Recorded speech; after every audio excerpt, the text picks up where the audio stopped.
Welcome to Behind the Smile with Ash Butterss, a podcast designed to reveal the truth behind the masks we wear. Together, we look to demystify the human mind and its behaviours in relation to mental health, trauma and addiction. My name's Ash and I'll be your host as we uncover the real stories of people's pain and the steps they've taken to live a life of freedom in recovery.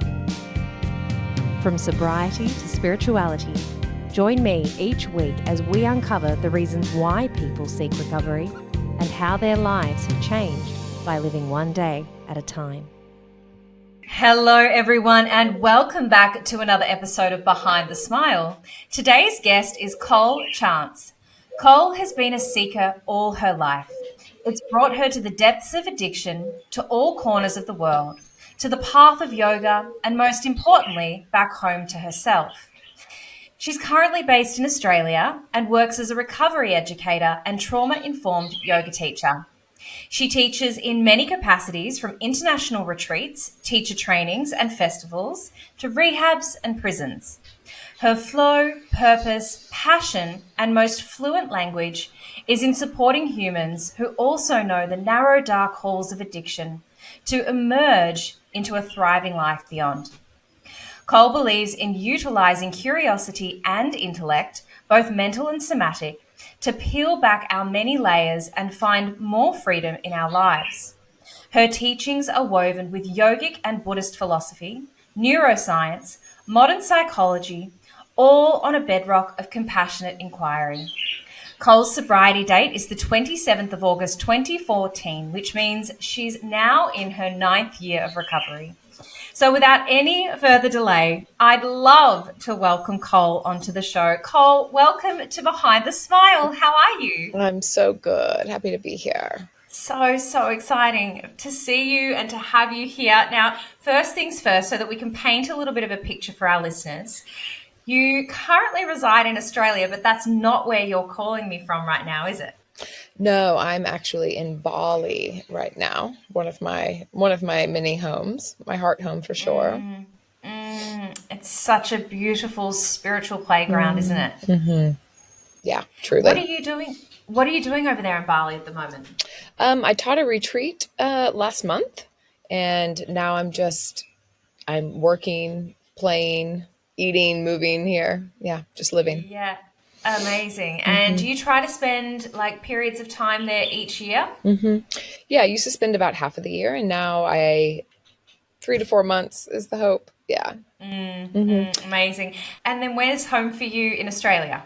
My partner and I bought a farm in Australia, New South Wales. It's about halfway between Byron and Sydney on the coast. So we've had that for the last couple of years. So that was home. That is home now, becoming a home. Yeah. Prior to that, I moved and traveled and taught for about 10 years or 9. Yeah, probably about 9 years since sobriety without a home. So I just would go to the next place. So it's been a recalibration and re-getting to know what home means. So it's been interesting. Yeah, absolutely. Because I imagine in some ways it could be a little destabilizing to not have that home base with those 4 walls. How did that play out for you throughout your recovery? Well, I actually have never really had too much of a sense of home. I've always kind of been a rambler. In my past life, I was also growing up young. We moved a lot, and then in my party days, in my addiction days, both of those, I traveled a lot. I moved a lot. I was always going to the next place because the place, was the problem. So it was always like the next place was going to be it. The next place was going to be it. So I lived in a lot of resort towns and bartended in different places, ski resorts or different places. So I always was moving a lot. So that's always been something that's quite almost more familiar to me, is a changing backdrop. So actually it feels more destabilizing in a way to have a solid place. So I'm trying to reorient my relationship to that, but it's been interesting. Yeah, I imagine it's been quite the journey. So that our listeners can get to know a little bit more about you before we dive deeper into your backstory. You've painted the picture of that you're in New South Wales, that you've got that property with your partner, and I know you've got a dog. What's your dog's name again? Teddy. Teddy, how beautiful. What does an average day look like for you? Well, in Australia, Yeah. they're all very different. It depends on where I'm at. In Australia, I would wake up to kookaburras, which is a very loud, your Australian listeners will know, a very, very loud, like a Muppet like bird that sounds like a monkey waking up. I'll wake up to them. I'll have coffee. I'll do a little bit of movement. Well, first I'll cuddle with my dog in the morning and some sort of movement, whether that's like taking a walk down to the garden or doing some yoga, really attempting not to look at my phone in the morning. That doesn't always happen, but that's the intention. A best case scenario morning is that I would wake up, I would have coffee, I would read, and I would move. Yeah. That's the Beautiful. goal. Yeah, I love that. And then are you teaching yoga back in Australia as well? I am teaching, I don't teach regular classes. It's hard for me to do that because I'm always on the move, but retreats and then some like workshops and stuff. And I teach Amazing. online a lot, so that I kind of do from anywhere. And then you've got your recovery coaching work as well, don't you? Yeah. So that's called Emerge, and it's an 8-week program that I take people through. We do it online, but we go through it together, so it's all live online. And that's I work in lots of different capacities, but this is definitely I feel like the most powerful, and I'm the most woven into it. Like it feels the most flow for me. I love it. Beautiful. I'm really looking forward to diving into your story today and to understand more about how you've created this life for yourself in recovery. But before we do that, we like to start off each episode talking about a photo. And the photo, Cole, is one that I ask my guests to bring in that represents a time in their life where they're hiding behind a smile. So they're presenting one version of themselves to the outside world, but internally they're really, really struggling. Now, when we had this conversation offline, you mentioned to me, oh gosh, Ash, like I don't even know if I have a photo accessible that would be over 9 years old in my drinking days. Can you tell me a little bit more about that? Well, one thing I have to say that I'm grateful that I got sober prior to like all of Instagram, like myself being all over in like the photo world. But so I don't have any, I don't even have any photos on my phone from over 9 years ago, which is great. There's not as much evidence, which is awesome.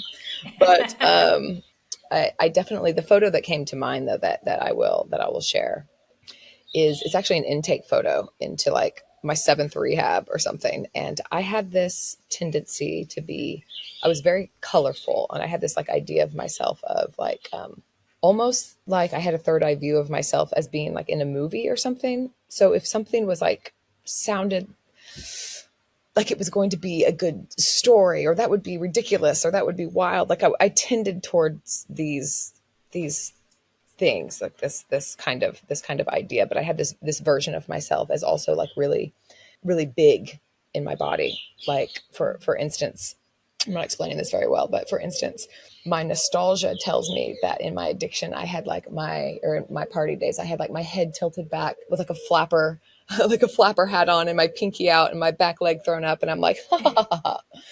Like this idea of me. Yeah. So whenever I went, my intake picture at this last treatment center, I was really sick whenever I went in, really, really sick. And I had a crown on my head. I was wearing a crown up on my intake into treatment. An actual crown. A crown. I was smiling, and I had a big smile on my face. And I had just driven from Colorado to Texas with my uncle because they couldn't put me on a plane because I had to keep drinking. Like my blood alcohol was so high that it was a liability to have me not drink. I had a super high tolerance, and I would have seizures if I just withdrew really quickly. So they actually couldn't put me on a plane. So my uncle had to drive me down, keep me drinking. And I was, it was not a good scenario. Yet whenever I came in again, I had a crown on and a smile. And when I look back at that photo, they kept that photo for me. I'm so happy that they did. It's like I was so sick and I was so sad, yet for me to admit that I wasn't choosing what I was doing, like all of this under the guise of I'm choosing this, I'm having fun. See, I'm having fun. For me to admit anything other than that, like it was too destabilizing. Like that would have cracked the denial. So I had to wear this costume. And become almost like this character. Yeah. How much of a disconnect from reality do you think there was for you at that time? A lot. I kind of would have a bit of mania. Like I think I had a little bit of mania and a bit of a lot of a lot of denial. But I was pretty far gone. I was pretty far gone at that point. And was the denial like I think you just touched on it before, almost like a coping mechanism, like because actually facing what reality was would have been too painful or too scary? Was it something that you were running from? Yeah. So my denial was really focused around the fact that I'm just having fun. Like, get off my back. I'm having a good time. Sometimes I may drink too much, but like, so in order for me to really admit to myself that I had an issue, which everybody knew, and this is my like sixth treatment center. I'm in and out of hospitals and jails, and like, it's very, very clear I've got a big problem, but like, I will not admit it. I am having a good time. And I would and that's kind of that geographic move, is that I kept moving to places and I would stay in like big party environments so that I could hide, better. Like I could be inside the chaos without standing out as much. Yeah, it's something I often talk to people about, is this idea of when you're an addict or an alcoholic, whether it's conscious or unconscious, you choose to surround yourself with people that drink and use like you, so that you don't have to see the reality of your behavior and actually get a clear look at what's really going on. It's like, we're all doing this. What's the big deal? Like everybody stays out for 3 days. Right. So in order to normalize something that is actually so intense, I had to be in the intensity. So like I had to hang out with, people who are like in it, with me, because like that attempt to normalize and that attempt to maintain the sense of belonging and the sense of normality in something that wasn't normal. And when you came out of those treatment centers, you mentioned you'd been in half a dozen. Do you remember what you were thinking and feeling every time you left? Like, was there a sense of, okay, like I'm going to change? Or was the whole time you were there where you were like, everybody's made a mistake. This really isn't a big deal. I'm just having fun. I'm going to go straight back. Yeah, normally the latter. There was only one treatment center that I actually checked myself into. And that was the one that seemed the most hopeful, because I checked myself. I chose to go into that one. I was in so much pain. What number one was that, if you can remember? 4. That was number 4. Yeah. How old were you at the time? I was probably maybe 26 or something, 25, 26. And yeah, 25, 26. That one I checked in myself, and I really gathered some traction and thinking that, okay, I can do this. Like I was imagining like, okay, maybe this is what it could look like. I could strategize in a different life. And in the other ones, I didn't. In the other ones, I wasn't there. I was there on accident. I was there because I was coerced. I was there because I just had a bad night, all of these other things. I really would love to go back and understand a bit more about your childhood now. I know that you do trauma-informed yoga teaching and that you come with a lot of knowledge around compassionate inquiry. So I'm really curious to understand a little bit more about little Cole. Was little Cole, young Cole, was she a seeker from the beginning? Yeah, she was. And that's really interesting, because that's one thing that my mom, will say about me, is I was raised in Oklahoma, which is very Christian, very conservative. I was like, the earliest town that I remember living in was a town of like 200 people in like the wheat fields. There's like nothing there.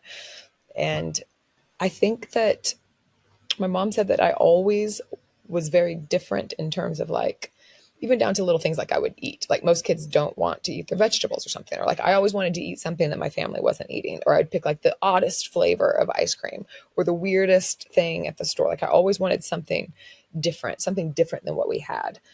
And so little things like that, I'm kind of like told stories about of something. And I wanted to live in New York City was a big thing. And everyone would be like, why do you want to move to New York City? But I wanted something different. I wanted the other thing. I also like wanted to be a dolphin trainer, which is really tragic for someone who lives in the middle of Oklahoma, like days drive away from the ocean. But so there was this idea of like, what's out there?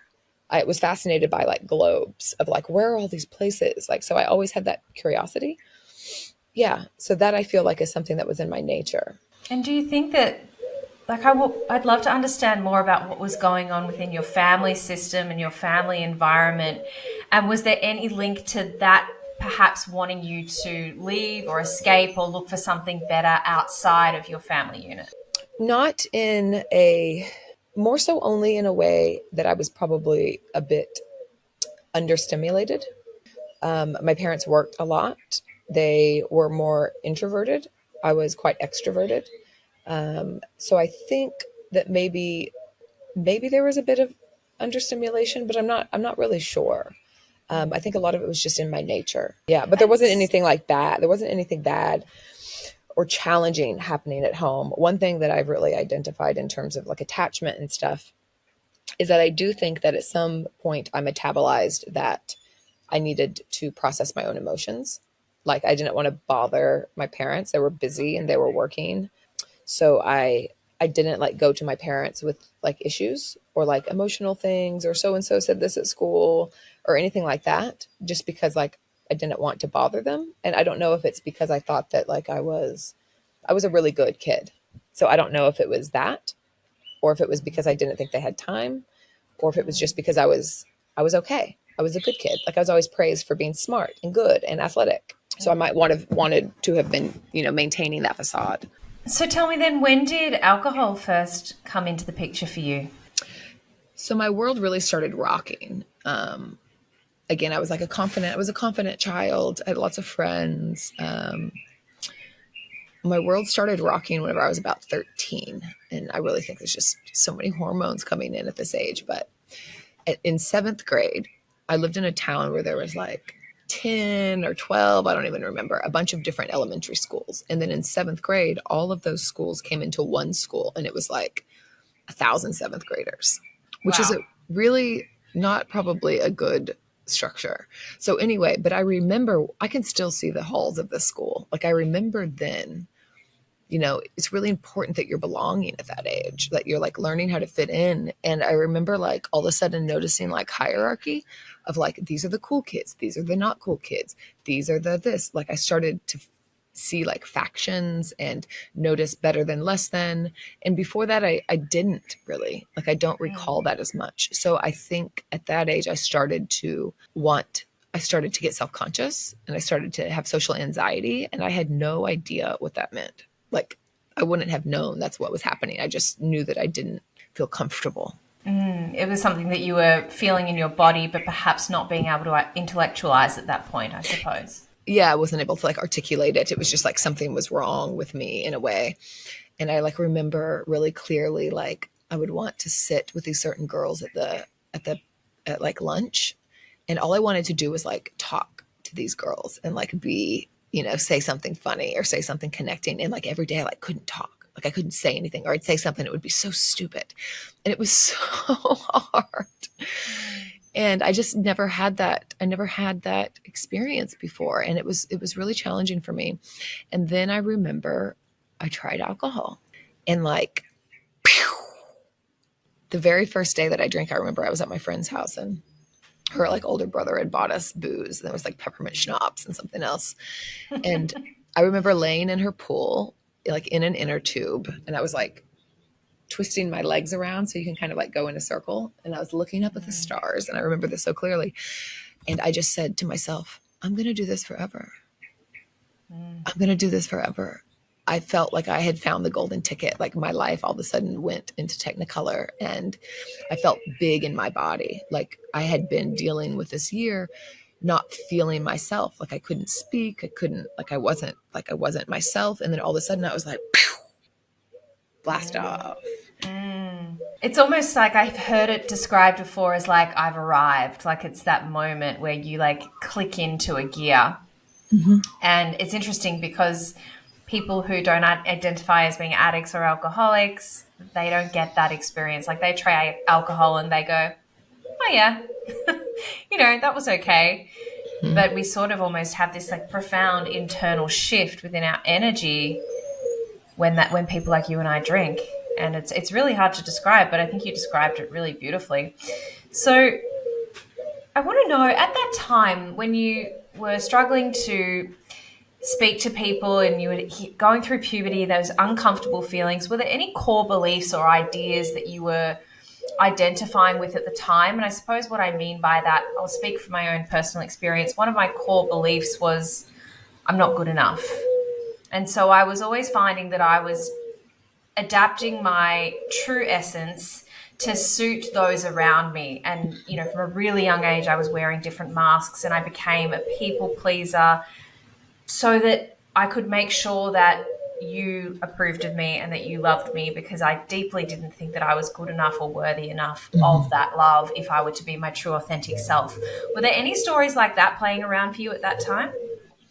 Yeah, definitely. I was trying to adapt to my surroundings, which I think is a very normal, that's a very human thing, is that we're always seeking for belonging. And depending on the situation that we're in, it's quite normal actually in a way to be adjusting to seek that. There's a big spectrum of like how healthy that is to like normal and then really, really unhealthy. But yeah, absolutely. Absolutely. So addiction, we know it's progressive in nature.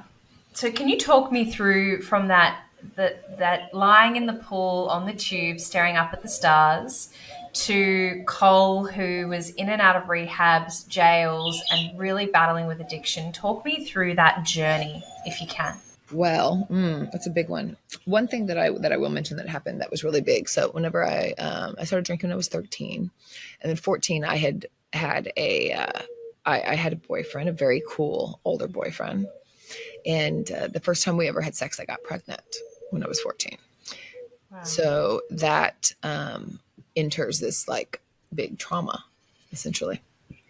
And then going from somebody who just wanted to fit in so much to then having everybody know that I'm essentially I'm a teen pregnant girl now. Like imagine like how shattering that was. And had an abortion. It was a very traumatic experience in Oklahoma. They do not bode well to that. And my parents, we moved states. So as a result of that? Yeah. Like, so, I mean, and it was to be closer to family in order to give me a new, a fresh chance, but like so much shame that comes along with that. Like my family's embarrassed of me, but all of these, like, I am bad is the story. So that was my story from that point on, is I am bad. I am bad. And rather than like feeling the tenderness of that, because I had no tools, of course, at that age, no emotional literacy, I decided that I was going to be bad. Like, I am a bad girl. I am a party girl. Like, I'll show you bad. So instead of it being an affliction, I chose it as a choice. It became my costume. Like, watch this. Firstly, I'm really so sorry that you went through that. It's a really traumatic thing to have to experience. And at such a young age, I can only imagine the fear that must have consumed you at that time. And then having to obviously speak to your parents and go through that whole process, it would have been really hard. I also really identify with being bad. I remember I had a different driving force behind it, but my mum always reminds me that I was an absolute angel until I became a teenager. And then she said, you turned bad. Like, you became wretched. And for me, it was more being driven from a sense of trying to seek my parents' attention and my parents' approval. Their lives had really blown up, and with my dad's career at the time, and they were very rarely home and very rarely present. And so I was oscillating between these two characters, where at school I'd be this very perfect prefect, studious, academic, fit inside the box. And then on the weekends I was drinking, drugging, having sex, doing all of this stuff that was like well beyond my years. And I almost, like, I wore it as a badge of honor, and I was proud of it in a way. It is like that shield of armor, isn't it, when you think about it? Yeah, absolutely. Absolutely. And so from 14, when you moved to this new city, did you start hanging out with people that were drinking and drugging? Were you still going to school? Like, what was your world looking like? Yeah, pretty much immediately. When you start to sniff each other out pretty easy. Like it wasn't very hard to figure out like who my friends were going to be. And then starts a cycle at this school. I'm sneaking out of the house, doing all these things, and then we move again. And then, I do the same thing there at this new school that I go to. It was kind of a tourist town. We actually moved there because my dad's best friend was the principal. But that seems like a good idea. But also it was a tourist town that a lot of money came into and a lot of cocaine and ecstasy came into. So before it was like a lot of alcohol and weed. And then I was introduced to a lot of money and cocaine and ecstasy at about like 16. Wow. So that was a whole other component. Yeah. Did you finish school? I did. Yeah. I did. And then tell me, did you stay at home or were you straight out the door when you hit 18? I moved out before I graduated in a very dramatic scene. I actually crawled out of my house. Tell me more, please. We had like eaten a bunch of ecstasy with some friends, and I decided like we just all come to my house, but my parents were home. Like, I'm like, oh, just come to my house.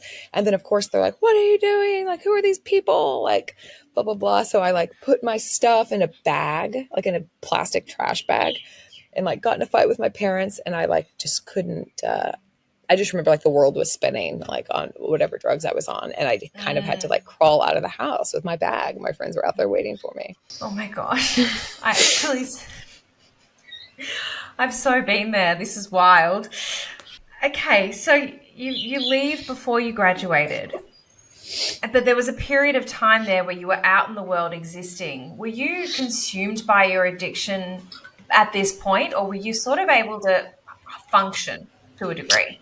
It was back and forth. Like I didn't go to school for a while, and then I was found and started going back to school. But I was consumed mentally with where are we getting more, who's getting it, how are we doing it? Like I was obsessed with it, but I was still functioning. Unfortunately, I was quite functioning for a long time. But I'm working at bars. I'm like cocktail waitressing, but it's all a party. It's just all a party. I'm dating a cocaine dealer. It's like I'm not functioning like super sociably, but I'm functioning in a party environment, like working at bars and stuff like that. Yeah, like I attempted to go to college, but that didn't really work out. I just partied for the most part. Did that get you into any serious trouble, or were there any major consequences throughout that time? Not at that age. I didn't start getting like DUIs and stuff until later. It essentially was just fighting with my parents, fighting with being in really bad relationships, a lot of risky behavior, risky situations, but not anything like halting. So when did the halting start to happen? Well, honestly, the halting didn't really start until the very, very end, but I had lots of bottoms, and like that started, I started getting I think I had 3 DUIs, and I think I probably got the first one when I was like 24. I think I went to my first rehab around that time. There was many different iterations, and it's quite blurry, but I might be in a phase of like cocaine and Xanax or something, cocaine, Xanax, and alcohol. And then I would, hit a wall, something would explode, in my life. And then it would be like, okay, I'm done. And then I would go to a treatment center my parents would send me to. And I would go because I hurt and I wanted to feel better, but I didn't want to get sober. There's a difference. You wanted the consequences to stop, but you didn't necessarily want to have to give it up for that to happen. So this was kind of like a little break for me to re-strategize and reformulate, how I'm going to do it better. So that happened a few times in my 20s. I had a grand mal seizure, which was a really big shift. Before that, I started drinking in the mornings whenever I was about 20, 22, I think. We would often just drink and have cocktails in the morning, but I started like intentionally putting vodka in my orange juice and hiding it. around that time, because I was waking up and I thought I was depressed. Like I thought I was depressed. I didn't once even think it had to do anything with my drinking. I thought it was depressed and I was shaking. And I started drinking in the morning. And again, I had that like golden ticket moment of like, oh, ha, again, alcohol saves the day. Yeah, if only people knew. Why isn't everybody doing this? Like, Yeah. seriously. And I was hanging out with people who were partying and I started hiding it from them. So there's a part of me that knew that what I was doing was not acceptable, even to people who were drinking. So that was some weird way that I compartmentalized that without actually admitting it to myself. It's very interesting the way that denial works, that I was able to, the cognitive biases and stuff. But, and then a few years later, my grandmother died. I was living in Tahoe at a ski resort. My grandmother died and I flew home for the funeral. And I wasn't drinking the way that I was normally drinking. I was still having like a beer here and there, but my tolerance was always so high that I was drinking from morning until night just to keep feeding the tolerance. So during this time, seizures typically happen on like the third day of withdrawal. So essentially, even though I was still drinking, my body was withdrawing. And on the night of her funeral, I had a grand mal seizure at my family's house. My whole family's there. They have to take me to the hospital for a week. And I'm in the hospital for a week because I had a really severe seizure.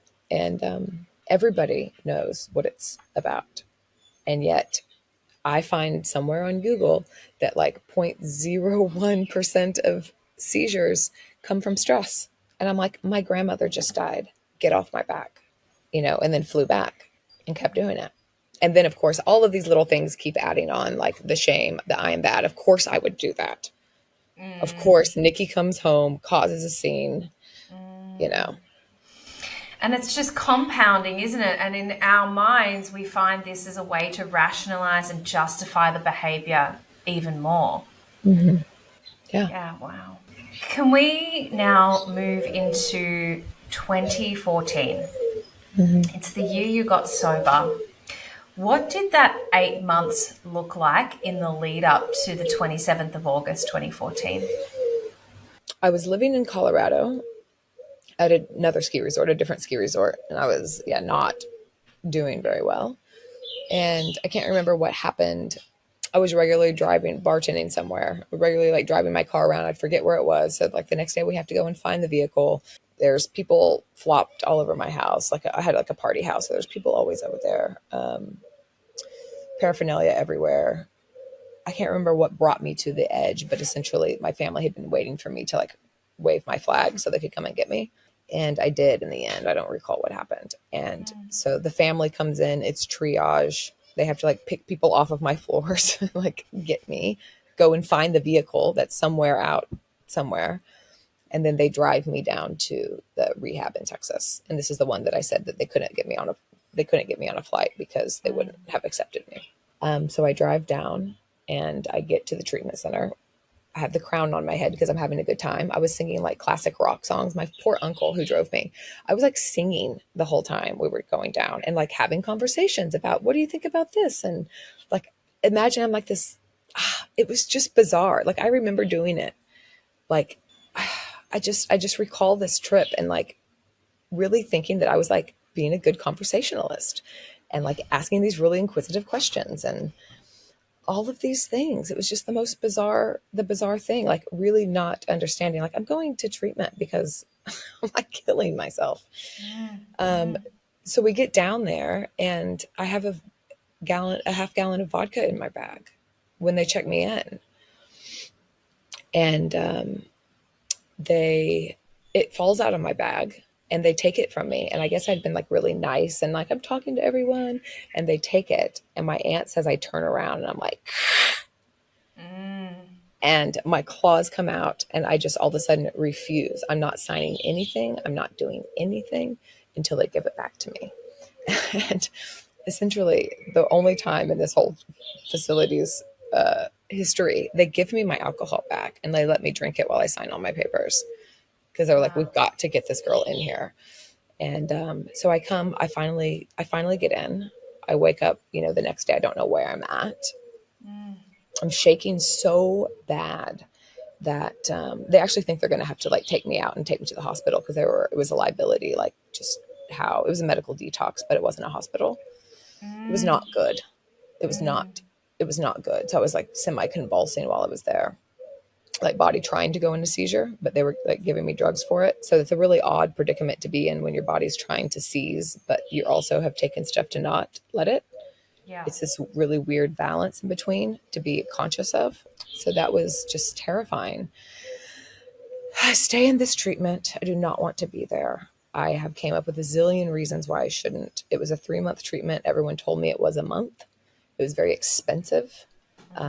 So I come up with a zillion reasons why I'm leaving, how they could send me to so many different places, how they're wasting their money, yada, yada, yada. My aunt says that she has all of these letters that I've written her that I need to get a hold of, because every letter I have a new story. I have a brand new story of why everything's actually fine. Yeah, you're okay. You're okay. You were just having fun. I need to get a hold of those. So I go through this program and I actually stay. I thankfully stay, but I'm not happy. They tell me I'm friends with the people who I was in there with now, or some of the facilitators and stuff. They said that for the whole 3 months, I was like trying to throw a tiger into a pool. Like I was actively horrible. I remember like my therapist, she would be like, I'd have to talk to like an empty chair to my like inner child. And I'd be like, you fucking kidding me? Like, I'm fucking not doing this. Like I was so resistant, but I do get out and I go to sober living in Austin, Texas. I'd never been to Austin. I don't know anyone there. So I'm in the recovery community. I don't want to be there. I do not want my life to look like this. I do not want to go bowling. I do not want to my life cannot look like this. And I relapse gloriously. I can't remember exactly what this relapse was, but it was a really big relapse. I ended up in a detox center several months. I don't know, like a month in. And then in this detox center, I meet a beautiful Lebanese schizophrenic junkie. And we check out of rehab together. We're having a love affair. We check out of rehab together. And we walk down these long train tracks, like into town to find a liquor store. I just like, I remember it in my head as part of my little movie, like Bonnie and Clyde thing, with like everybody behind us, like, call their families, call the cops, And I stay with him for about a month, and we're staying in like motels, using the rest of the money that I have, which is not very much, but he's a heroin addict. And I hadn't up until that point did heroin. So I started doing heroin in the end. We're not partying because at this point you're not partying. You're just trying to get high. And the only people that I know in Austin, because I don't have any friends there besides in the recovery community, the only people I know are people who have already relapsed. So then I call the people that I know that had already relapsed. So then it's like a motley crew of people who are like deep in their thing. So luckily it took me out pretty quick. 2 or 3 months in, I was just maxed. I was just talking with my therapist today, who I actually do work with now. We do some work and stuff together. She was laughing. Awesome. Today, she was like, do you remember whenever you were calling me from the front yard of the rehab and they won't take you because your blood alcohol was too high? And I'm like, no, I don't. And she said, you talked like you were completely normal. That she was talking with the people and she was going, what are you talking about? She's intoxicated. They're like, she's blowing a 0.55, but I can talk very, very straight, even though. So they wouldn't let me in.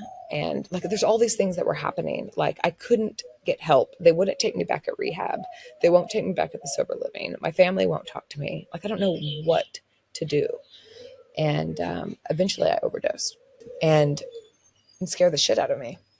And if you remember that in the beginning, the reason why I drank, my why and my how, was to feel big in my body and to feel big in life and to have this like exuberance about me.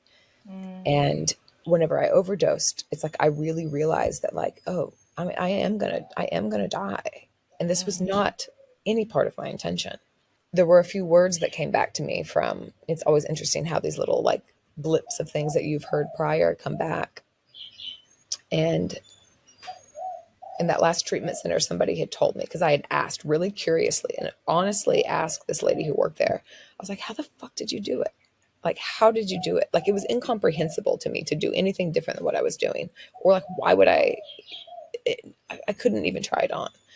And she told me that one day you're going to realize that you could be high or you could be happy. And that even though they used to go together, they're never going to go together anymore. And then you'll be done. And that day I remembered that. And I was like, fuck. After that overdose, I kind of holed myself up in this room I was renting in East Austin, this very unsavory little spot that I was living in. It was across from a liquor store. I went and bought a bunch of booze. I had a bunch of pills, and I was going to like nurse myself back to health. You know, that's the only way I knew how to do. And nothing was working. The alcohol wasn't shifting the way I felt. The pills weren't shifting the way I felt. And I didn't know anything else. And I remember hearing in AA, I was in and out of AA for like a decade. And I remember hearing people would say sometimes, it's like, one day it's just not going to work anymore. Mm. And, you know, I really think that what they meant by that is like, one day the thing that's working isn't going to work like in your life. Like, you're not going to be able to do it anymore. But I actually thought that they meant like the actual substance wasn't going to work anymore. Like, and I was like, it's not working. And it wasn't working because I just overdosed. Like, I wasn't nursing a hangover. Like, it was a totally different thing. Yeah. But that hit me. And I'm like, it's not working anymore. It's not working anymore. And then paired with that other thing that I remembered with her saying of like, it's not going to go together anymore. Yeah. You can't make it work. And I called a sober living house that I was in that I'd been kicked out of prior because I had been like hiding booze all over the house. Like, I was a liability to other people that were in there. And I asked them, I said, I need somewhere to stay. And in all of Austin, there's only one house that is a high risk house.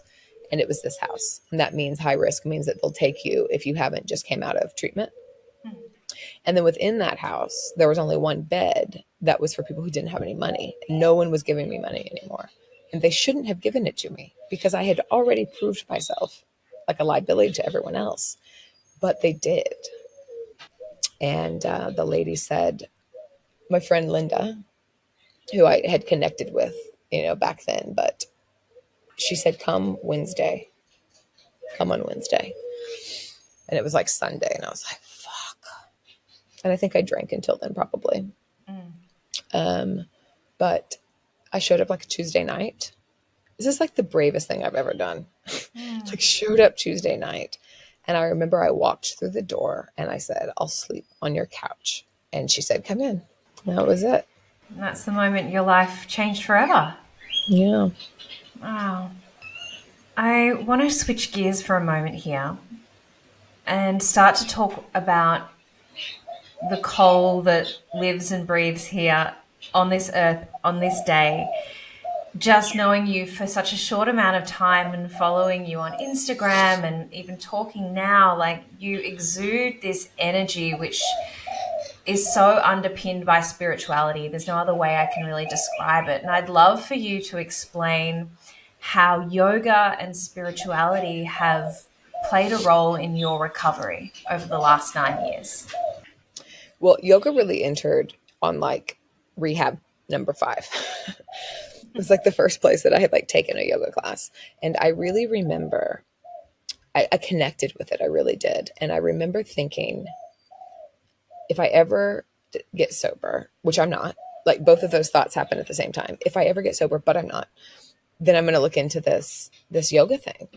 And throughout those next like 5 years before I actually did get sober, I was in and out of yoga. Like, I would go, instead of asking me like, how's the drinking going? You could be like, when's the last time you've been to a yoga class? And like, you get, you know, you could use that as a barometer. And God, I just was so fortunate to have such amazing teachers that it was just not a physical practice, even though the physical practice is that there's a really, really powerful component of just being in your body.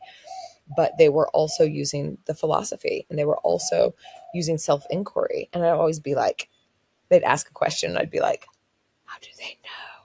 Like, they'd always say something like, oh my God. So that was really powerful. And one of the only places in my life that I had a semblance of quiet where I could check in with myself, because I kept my life very loud. So I knew that was going to be a big component. So whenever I went to that sober living place, I found like a 30 days for $30 or something. Like, I was able to like get $30 more from my parents. They probably had to like call the studio and give it to them. Like they probably wouldn't even give it to me. And I went every day, every day. It was Wanderlust in Austin, Texas. Great studio, great teachers. And just every day I was there, every day.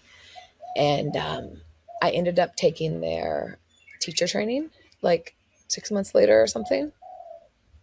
And with probably at the end of that year, I was going back to I was teaching at one rehab that I had been to and the detox center that I checked myself out of.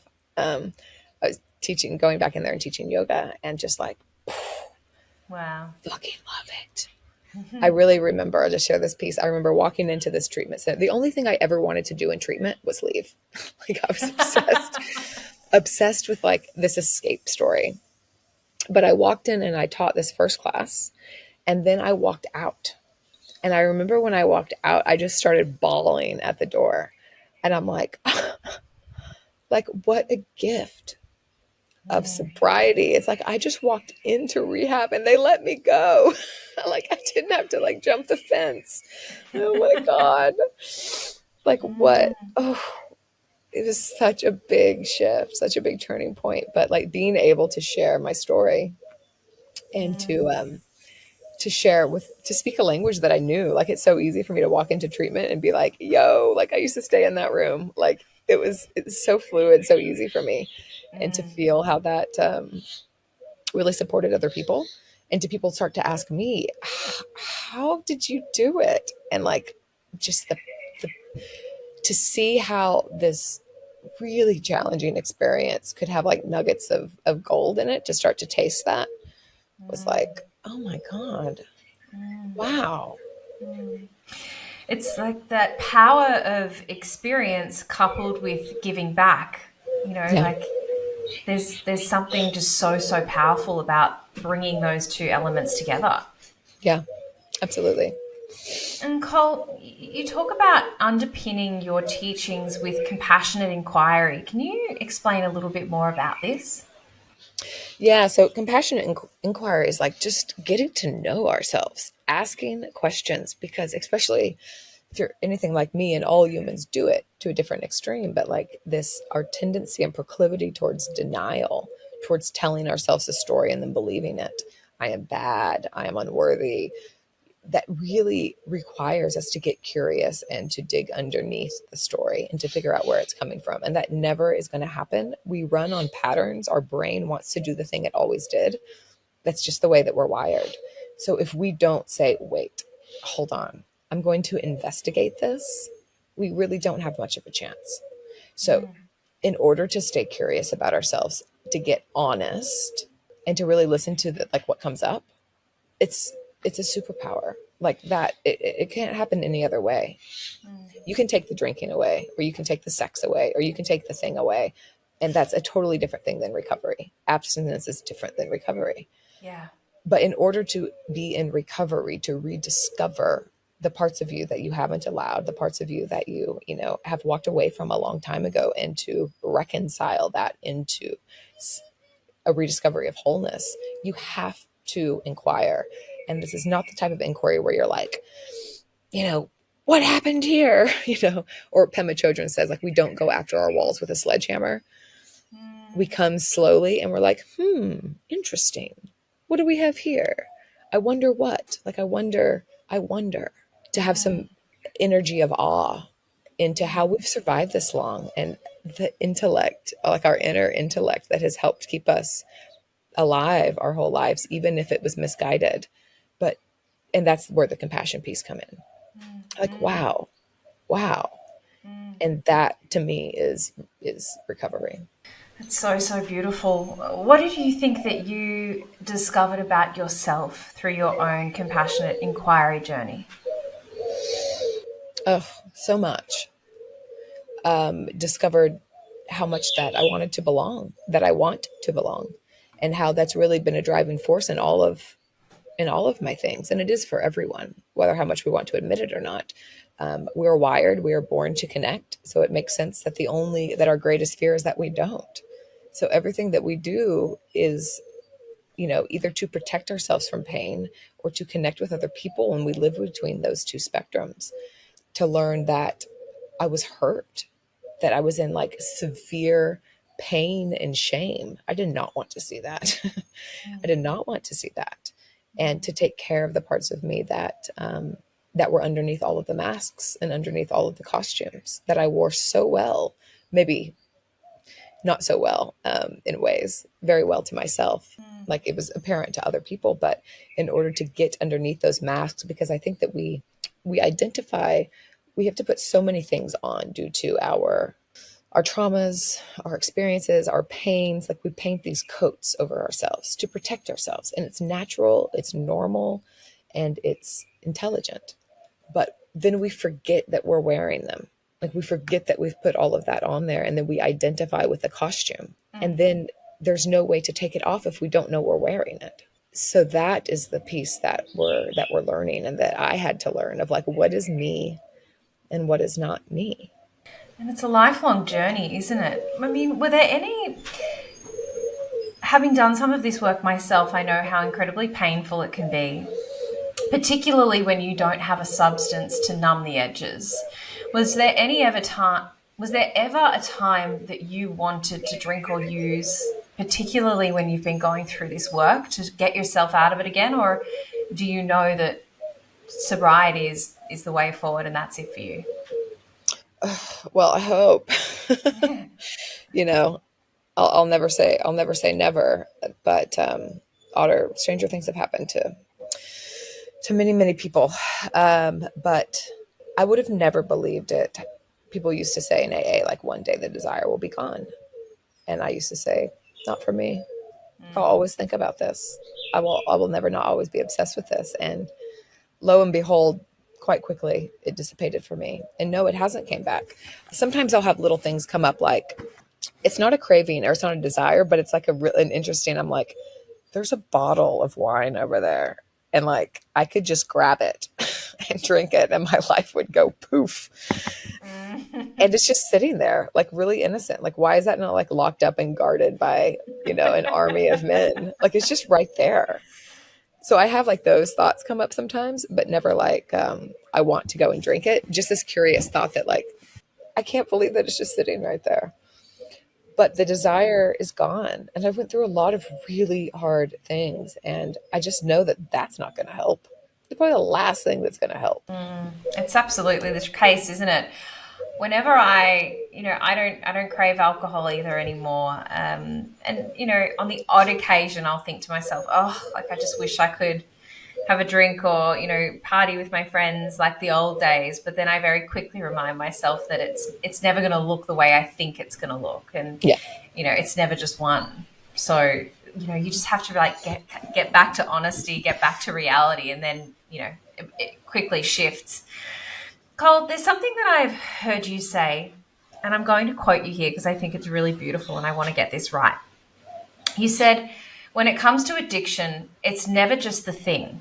It's grief and trauma and patterns and past experiences and relationships and shame all bundled together. For somebody listening now who either personally or has a loved one who's struggling with addiction, I'd love you to unpack that a little bit more, because it really isn't about alcoholics and addicts. Like, they don't drink and use because they love drinking and using. Really, at the end of the day, like, it's not actually about the alcohol or the drug. It's that masking of the pain. It's that grief. It's that trauma. What are your thoughts on that? I think that it's really easy to focus on the thing, because the thing is like overwhelmingly in our face. It's, it's easy to say that the drinking is the problem and the sex is the problem, but that the thing is actually the solution. Like, that's the thing that we've been using in order to support ourselves through shit that's hard, through the problem. So, like, what actually is the thing underneath? Like, what is the pain underneath it? So that's the part that I'm interested in. And that's the part that we talk about, like, in my program. It's like, we're not like, how many drinks did you have this week? Or like, we're not doing any of that. Like, that is a side note. It's a side note of like, how did you tend to your hurt this week? How did you tend to yourself this week? That's what's of interest. And it's getting to know to ourselves as well, that is where the focus is like, that's the support. Because again, like we said earlier, you can not drink and not be in recovery. Like, you can abstain and hate yourself. Yeah, and go batshit. Yeah. That's a pretty scary place to be. How do you maintain your own recovery today? Like, you mentioned you were in and out of 12-step. Like, are there any specific like tools that you have? I'm quite connected in my own self-inquiry, my reading, my, what I'm curious about. I'm insatiably curious. So I'm always doing reflection, self-inquiry. I go to therapy. I've been going to therapy forever. It's so powerful. I'm doing internal family systems with my therapist right now, which is a really powerful modality and paradigm. I'm currently doing a holotropic breathwork training, which has been a powerful part of my program. My yoga practice, my evolving yoga practice, it was always shifting.